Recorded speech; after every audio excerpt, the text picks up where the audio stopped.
Did you know that understanding debits and credits is the foundation of accounting? It's true. Whether you're a business owner, a finance professional, or just curious about how money moves around, grasping the concept of debits and credits is essential. These two terms form the backbone of the double entry bookkeeping system, which has been the cornerstone of modern accounting for centuries. So if you're ready to embark on a journey into the world of numbers, balances, and financial transactions, you're in the right place. Get ready to unravel the mystery of debits and credits in this captivating video. Unlock the secret to financial success with Counting Coins, where numbers come alive and your accounting game thrives. Hey there, and welcome back to our channel. Today, we're diving deeper into accounting basics by exploring the fascinating world of debits and credits.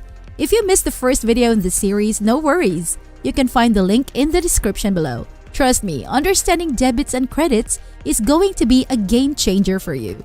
So get ready to broaden your accounting knowledge because I've got a handy tip that will make everything clearer. Are you excited? Great! Let's jump right in. Before we dig into the nitty-gritty of debits and credits, let's clear up some common misconceptions. First off, debits and credits are not inherently good or bad. They're simply words we use to describe the two sides of financial transactions. Second, they're not the same as basic addition or subtraction. Instead, they represent the dual nature of every transaction. To help you visualize this concept, imagine debits as the heads and credits as the tails of a coin. Just like a coin has two sides, every transaction has equal and opposite effects on different accounts. Now let's get to the heart of the matter.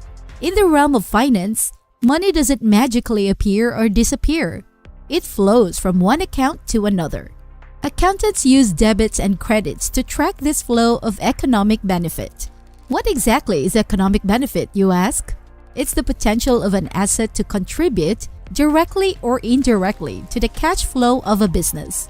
So when we talk about debits and credits, we're referring to the movement of economic benefit from a source, credit, to a destination, debit.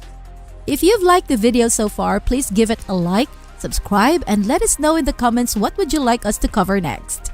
Now back to the video. Now let's explore which accounts fall under debits and which under credits. Destinations where economic benefit flows include assets like cash, buildings, and amounts owed to you by others. It also includes expenses, which arise when a business pays a third party for goods or services, and dividends, where a business distributes some of its cash to its owners. On the other hand, sources from which economic benefit flows include owner's equity, which represents when business owners invest their cash in the business. It also includes liabilities, such as amounts owed to a bank for a loan or to suppliers for provided goods or services, and revenue. Equity is a bit trickier to understand. To grasp it fully, we need to break it down into its components. Don't worry, we'll keep the math simple, I promise. Equity is composed of owner's equity paid in minus dividends paid out plus retained earnings. Think of retained earnings as the profit held for future use. Profit, in turn, consists of revenue minus expenses. So if we substitute retained earnings with revenue minus expenses in the accounting equation, we get equity equals owner's equity paid in minus dividends plus revenue minus expenses. Expanding this definition in the accounting equation, we have assets equal liabilities plus owner's equity paid in minus dividends plus revenue minus expenses. Now let's rearrange this equation to make it clearer. Dividends plus expenses plus assets equal liabilities plus owner's equity paid in plus revenue. The left-hand side represents debits, which increase when debited and decrease when credited. On the other hand, the right side represents credits, which increase when credited and decrease when debited. Now, here's the tip I promised you to help you remember all of this. Ready for it? Drum roll, please. It's dealer, D-E-A-L-E-R. If you ever find yourself unsure about which side of the accounting equation a term belongs to, just remember this word. dealer.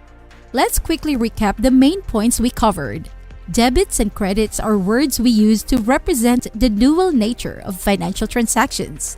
Debits represent the flow of economic benefit to the destination, while credits represent the flow of economic benefit from the source. Debits include dividends, expenses, and assets, while credits encompass liabilities, owner's equity paid in, and revenue. All of these principles are reflected in the accounting equation, which can be expanded and rearranged as follows. Dividends plus expenses plus assets are equal to liabilities plus owner's equity paid in plus revenue. So, the next time you're unsure, just remember, dealer. I hope you found today's video helpful. Don't forget to comment below with your thoughts, questions, and accounting victories. And make sure to hit the subscribe button and turn on notifications. So I'll see you in the next episode of Counting Coins. Happy accounting!